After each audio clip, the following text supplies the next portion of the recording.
Ano yan? The control.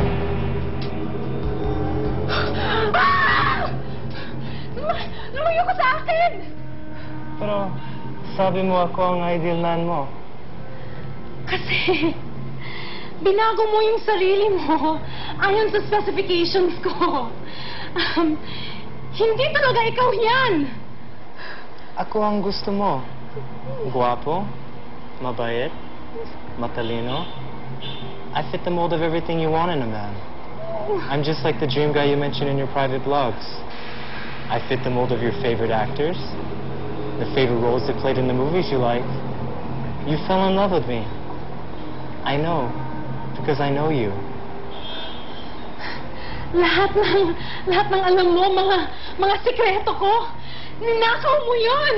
And wala akong ninanakaw sa'yo. I just took note of every Facebook status, comment you posted, photos, movies, the ones you liked, websites, blogs you frequented, the type of music, movie files you downloaded, your YouTube favorites, iPod playlists. These were all available for anyone who cared to know them. So I'm telling you now, because you're my wife.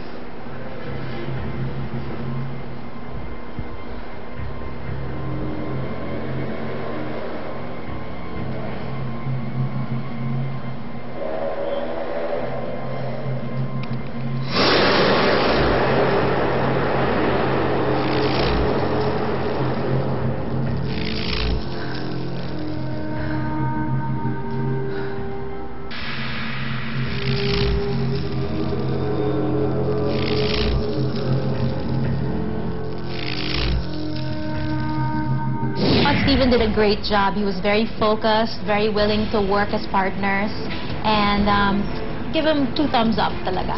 The problem is the language. No? Kaya lang he's cute. Natutuwa ako sa kanya. Kahit na medyo kakaiba siya magsalita, hindi ka naaasar sa kanya.